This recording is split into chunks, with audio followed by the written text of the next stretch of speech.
Hello and welcome to another installment of JSVeterans.com videos. As the lead developer, my name is Gasper. Let's get started, shall we? This video is going to highlight the crafting system built into Kinesis. It's quite vast, so please bear with me. First thing you'll notice is that within the solar system map, there's plenty of icons floating above various different locations. These icons are direct representation and congruent with what is in the crafting menu.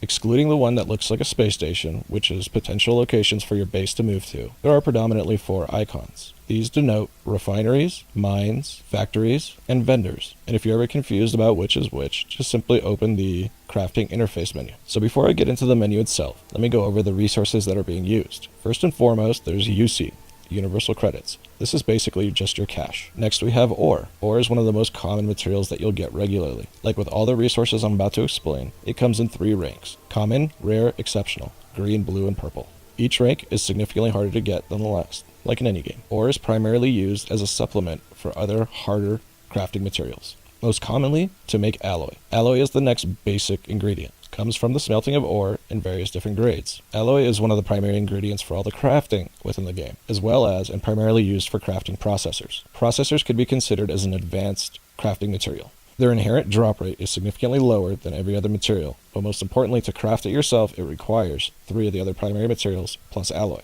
Processors are generally used for blueprints of advanced or higher quality items, as well as it being needed to upgrade to the higher ranks or to purchase higher quality items from the vendor. And finally, we have the 3 core materials: dense material, amp crystals, volatile compounds, and of course all available within 3 different ranks of quality. So we have UC, Universal Credits, ore as a basic supplementary, alloy as an advanced supplementary, processors as a highly advanced specialty mat, and volatile crystal and dense materials. And with the exception of UC, they all come in 3 different ranks. That's it for crafting mats, but there is one more thing on there, and that is anomalous finds. These are also found in the crafting menu under the dice. These provide random rewards based off their current quality level.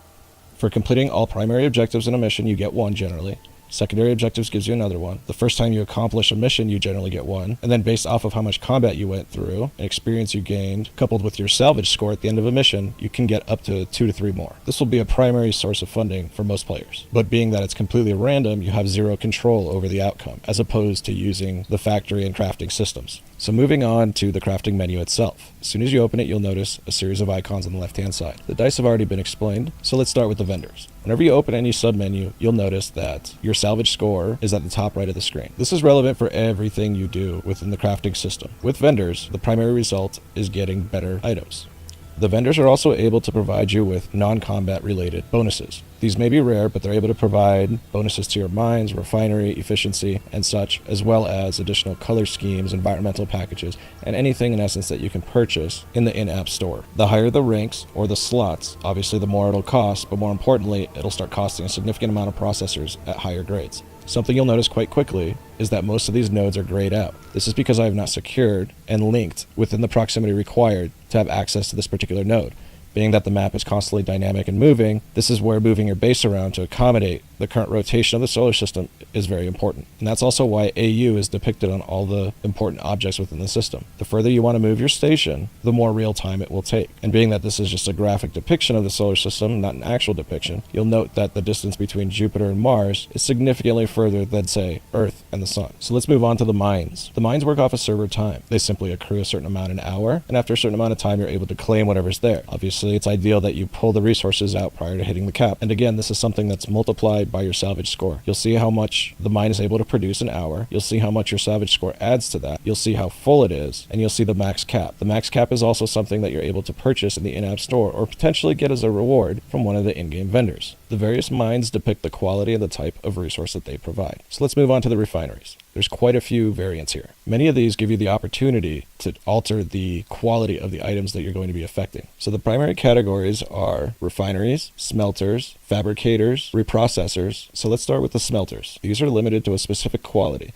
They allow you to simply turn ore in mass quantities into alloy. The conversion rate depicted is still altered by your salvage bonus. Next we have reprocessors. These are the most versatile refinery types. They allow you to convert any core material to any other core material for a sizable markup. This also allows you to swap the qualities. And again, the conversion rate is directly impacted by your salvage bonus. Next, we have the refineries themselves. These allow you to take a specific type of material and increase its quality. The conversion rate on this one is quite steep, but again, it's adjusted by the salvage bonus. And then lastly, we have the CPU fabricators. These take all the core compounds in addition to alloy and convert them into a processor of an equal grade. You are allowed to adjust the quality here. And of course, conversion rate is adjusted by the salvage bonus as well. Once an order has been accepted, simply come back after the timer has expired. Once the order is retrieved, you'll see a small transport appear and take those materials back to your base. So now let's move on to the factories. The factories provide you with blueprints, allowing you to create very specific types of modifications. The types of mods that you'll receive are predetermined, but the quality and the rarity are determined by your salvage bonus and your zone location. Once you get in the higher zones,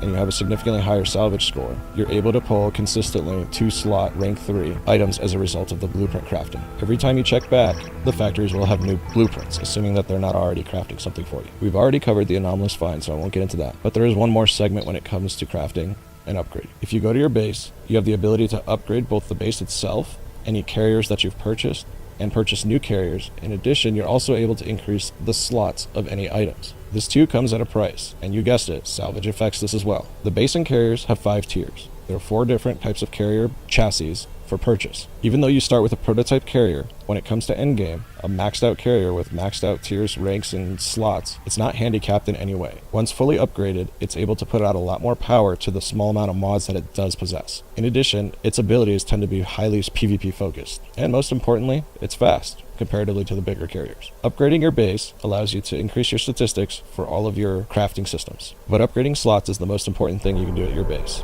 Oftentimes you'll get 1-slot items from vendors. This is a good thing. The odds of getting 3-slot items that are rank 3 is very, very low. So it's not a bad thing if you say have 3 rank 3 items that all have 1 slot. You can compound them all together to create a rank 3 3-slot item. This does come at a price though. To get that high in quality, you're going to have to expend quite a few rank 3 processors, and realistically a few million UC. But personally, as a competitive PvP player, and the fact that if you lose assets in this game, they're gone, I personally would put the extra effort into making that happen. The long run benefits definitely outweigh the current day cost. So in a nutshell, that covers the entire crafting and upgrading system within Star Kinesis. I hope you found this video insightful, and I hope you join me for the next one. Thank you and take care.